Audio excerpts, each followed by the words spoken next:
You've spoken at length about risk orientation and taking risks, and you spoke about the little piece of work you did that challenge emerged as one of the most significant factors.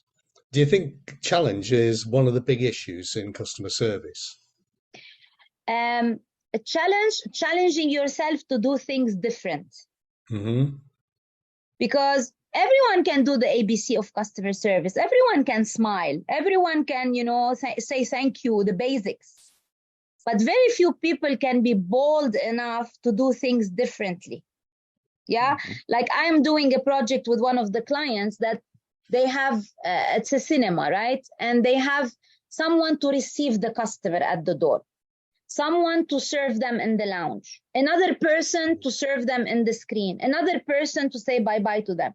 And then I said, but what are you doing differently? Where are you standing out? What is so special about your service? Why it's not the same person taking care of this particular client and making them feel special, making them feel unique, making them feel that I'm a celebrity. Someone is ushering me from the minute I started till the minute I sit in my seat. And they were like looking at me, oh, but we don't have manpower. So they started thinking about, all the operational hindrances. And then I said, why don't we trial it? Give it a try. And this is where you challenge yourself to do things differently. SOPs are put for the customer's benefit. The staff, they don't understand that. They think SOPs is to protect them from the customers. But SOPs should be for the benefit of the customer. And companies are making it more difficult on themselves. You know why? Because they are promising the moon for the customer in their marketing campaign. They're setting very high expectations to the customers. So the customer comes with very high expectations, and then they have a different experience. There is a big gap between what we promised and what we delivered. And who's there to bridge the gap? This particular staff member who is willing to do things differently that are not written in a training book. Absolutely. Yeah, that's really interesting because just before COVID, one of our partners did a project with a cinema chain that was receiving quite negative feedback from its customers. So the customer experience wasn't great. And when they looked at it, they found that, in the cinema, you go and buy your popcorn, you go and buy your ice cream, and occasionally something would go wrong. The popcorn bag would burst or something like that, or the ice cream dribbled when it shouldn't have dribbled. And the process was, there was a process. You would receive the complaint, but the employee then had to go and find a supervisor or a manager to deal with the complaint. And that meant the client was standing there for minutes because they just wanted to get into the cinema, wanted to enjoy themselves, and standing there waiting around. And when eventually evaluated it and thought, well, actually, just to put it right, to empower the member of staff to do whatever it takes just to keep that customer happy at that point, cost almost next to nothing. I mean, the real cost of a bag of popcorn is tiny, really. Yeah. And eventually they changed the processes. And they said, right, everybody can authorise, in the UK terms, up to £5 worth of putting things right. Yeah. You don't have to go to a manager. It transformed the cinema chain. Suddenly, people started to go into their chain in preference to their competition because the experience was quite different. So really, really interesting. And because they empowered their employees. Yeah, and they allowed the employees to take risks. I mean, to be fair to an employee at the bottom of an organisation, it can be a tall, big ask to say to them, you can do whatever you like to keep the customer happy. It's not just a challenge for managers, it's a challenge for the individual. So that's about risk orientation, which is the component of challenge. So your story is fantastic, Maya. Yeah, and Ritz-Carlton, one of the biggest hotel chains that are really well known for their customer service, they actually give their staff allowance for things like that. When things go wrong, they have an allowance. And believe it or not, the staff, they don't spend the allowance. They always figure out different ways to please the guest without going through spending extra. You know, sometimes it's the tiny thing that makes a huge difference in the service. Yeah. Maya, you sound like a woman on a mission. Well, how would you summarize your mission? What is your purpose now? I would love to bring positive psychology into the service. The thing is that I enjoyed so much serving people. Yeah. You know, I had this pleasure. I was in a state of flow when I was serving people. I still have it when I train them. I serve them knowledge sometimes. I like to call myself serving knowledge. I love serving others. And as I said, you need to be generous from the heart. And bringing this service mindset into the service industry prior to the services skills is key. Because if I do not know how to think in a positive way, I cannot come to work and smile at my guests if I had a problem at home or if I'm not feeling at my best. I need to be able to switch on into a positive mindset, into a positive thinking channel to be able to go and smile. Because my job as a customer service is to smile. Can you smile every day, dog? No. It's a difficult thing to do. It's not only smiling, faking it. It's about smizing. A smile doesn't go wrong, even with John. I'm pretty sure if somebody smiles, John, at you, you're going to be okay with that. But what you're talking about, I hear you. What you're talking about is the fake robotic service. Sometimes you go to a restaurant and then the first person comes to you, is everything okay? Is everything up to your liking? You're like, yeah, thank you. And then after 5 minutes, hello guys, how's your service? And this sounds really pretend, like there is no authenticity in the service. And when there is no authenticity, you lose interest and you don't connect emotionally, because there is no authenticity. And this is where it's another element that plays a role. Like when you apologize, one of the training I spent so long learning about how to apologize, teaching people how to apologize. You know, it's not easy to apologize sincerely. When you tell people, sorry, but my SOPs, don't say sorry, because if sorry is followed by but, it's cancelled. You know what I mean? Absolutely. Absolutely. So when you apologize to a client, if you don't empathize with the feeling they are feeling at the moment and acknowledging the fact that is causing the problem or the discomfort of the guest, you're not going to win. You're not going to win. So we spend so long teaching or training the staff members to learn how to empathize with the feeling. I understand, Mr. John, that you have been waiting for 5 minutes in the queue. You must be frustrated. I apologize. Please let me speed up the process for you. If I don't acknowledge how you're feeling, I didn't connect with you on an emotional level. Then it's useless to apologize. If I don't see the fact or the problem that caused you the discomfort, there is no need for me to apologize. I actually love one of the book. I don't know if you came across this book, Why Won't You Apologize? Harriet Lerner. I love this woman. She wrote a whole book about the art of apology. And this is not something easy. I learned a lot from her. And to apologize is so much more complex than what we think usually, especially when it comes to customer service. So things like this that people need to learn, and this requires thinking, requires psychology, requires traits, requires mindset, you know, not a communication skills as simple as that. So can I ask then, Maya, where would companies kind of be at with this kind of training the mindset of someone? So I only know of my time working at Pizza Hut as an undergraduate student. But we definitely didn't learn about mindset. It was purely just the procedural things there. But do many companies adopt that kind of trying to train the mindset of staff for service as opposed to just the procedural aspects of the job?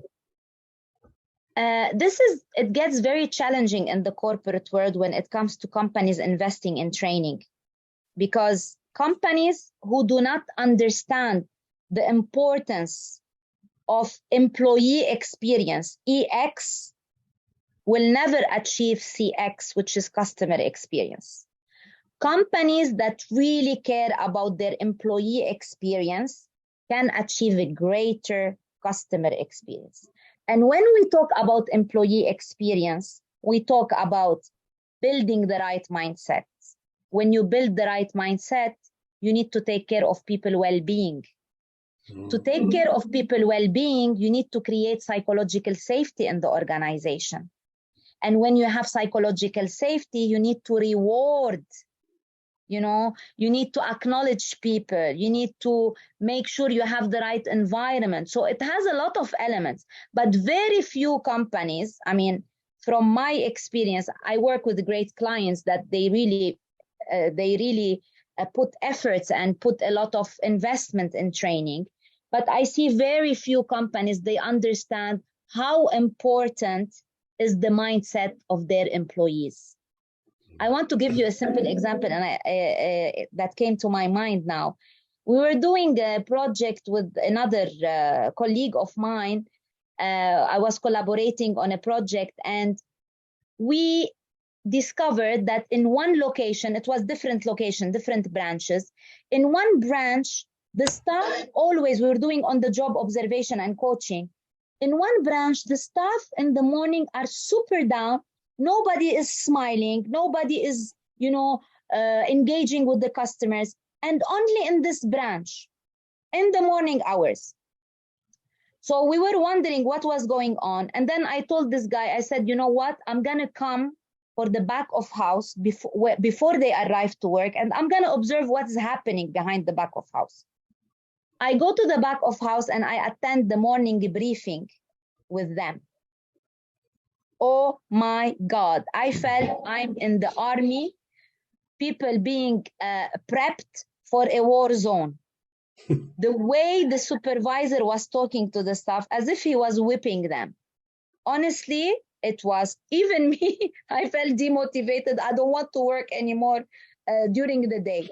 So the way he started their day with the morning briefing, it literally put people down. And so many little elements can play a role into contributing into the right mindset of the people.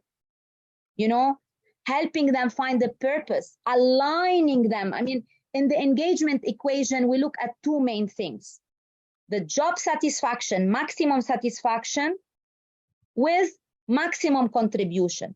If the person can find a job satisfaction and he is contributing to the job, this is a description of an engaged person. But if you're not providing the right platform, the right environment, how can you expect people to contribute? And the right platform, the right background, the right toolkit, which is training, processes, many things, will help into, creating this mindset for the people. And training mindset, I mean, more than I do, is not an easy thing to do. It doesn't start by building the right mindset. It starts by choosing the right candidate for the job. Yeah, and I was interested. That was one of the questions I was thinking of, Maya. In your experience of trying to engage people in training, really meaning it and having that kind of heart for service, are there some people that it probably just aren't suited? Yeah, definitely. So many people get into this job because they don't know what to do, something else, and they will go, let's go to the service. Very few people, they get into it because, I love to serve other people. Very few people, but when it comes to people working in the service, if they do not have the right personality traits and the right characteristics, they will suffer in the job. Mm-hmm. They will suffer because they're going to feel obliged to do it. If you're not a people person, if you don't have confidence when it comes to interacting with others, your interpersonal confidence is not there, you will suffer. Imagine an introvert has to say hello, how are you today, for 100 people. They will be in agony, those people. Yeah, they're the people, I guess, by the end of the shift, you know, it kind of, yeah. You can feign politeness and caring for a short amount of time, but I guess if you're working an 8-hour shift, it's tough. It's tough. Drains by the end. Yeah. So you need the right, it's true. We said that you need the right personality traits and the right characteristics. But at the same time, you need to create the right mindset for the job. You know, it's not only that. You need that, but you need the right mindset. You need to create the right mindset by letting your people see your vision, by letting the people see what is in it for me, by letting the people see their future, by building a career path, by, you know, seeing value to what they do. And you need to create for them the right environment. As well, you need to give them the right toolkit. Now, before I came, I answered an email from the client. They want me to do on-the-job observation, and some of their staff didn't attend the training yet. I'm like, how I'm gonna go and assess them on something they don't know that they're expected to do? You expect something from people, you need to give them the toolkit, you need to train them. So these are the 4 pillars I talk about. I call the chapter the groundwork. So you need some basic for these things. You can't just throw people on the job and expect them to be amazing customer service representative. If you don't give them the groundwork, which is choosing the right people with the right mentality, the right personality traits and characteristics, building the right mindset, give them the right environment, and give them the toolkit, which is the sounds so easy, Maya. It sounds easy, but it's doable. It's doable. Maya, I think that's a perfect place at which we can stop this discussion. I suspect we could probably talk or perhaps listen to you for hours yet. But to finish talking about mindset, I think that's a great place to stop. I've just found it fascinating listening to you, Maya. It's been amazing. I love the idea of stopping talking about people as customers, talking about them as guests, because that kind of introduces a different aspect of mindset, I suppose. You see them in a different way. I love your clarity and mastery of what customer service or guest service maybe actually means. I love your service PPE. I mean, everything you do, everything that runs through your work, it is about mindset, which of course we talk about in terms of mental toughness. We described the mental toughness framework in perfect detail when you waltz around what we would call a pizza image. And I love the clarity with which you talk about the challenges of apologizing and how ineffective just ordinary apologizing can be. So there's tons of learning there for anybody that's going to listen to this. I think there's going to be lots of people interested in perhaps connecting with you. Thank you. Perhaps maybe we just briefly just talk about the book. We've mentioned the book a couple of times. What motivated you to write the book? My frustration in the service industry. My frustration when people think training is a magic stick or training is just a tick on their KPIs. I just wanted to bring more value of how important it is to train the people and how simple it can be. And it doesn't need to be a great investment in the organization to train their people. It can be simple if it's done the right way, if it's targeting the pain points. So it just simplify. It's a simple framework that individual can read it and learn from it, as well as managers, leaders, as well of head of organization, they can read it. What's it called and where can people get it? The book is called Lasting Impressions, and it's available on all online platforms, on Amazon, on Barnes and Nobles, Apple Book. It's available on major online platform. And now it's in my favorite bookstore, Kinokuniya.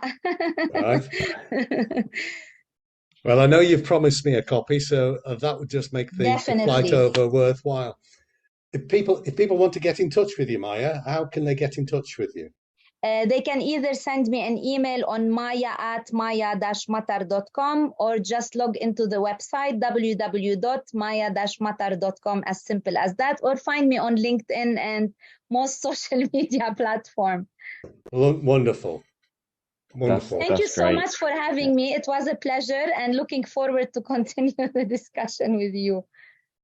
Yeah, no, it was great. And I think as well, I get that sense of, you mentioned excellence a couple of times there, and I think so much of whatever kind of industry you're working in, like, excellence comes from kind of that genuinely wanting to deliver it, rather than,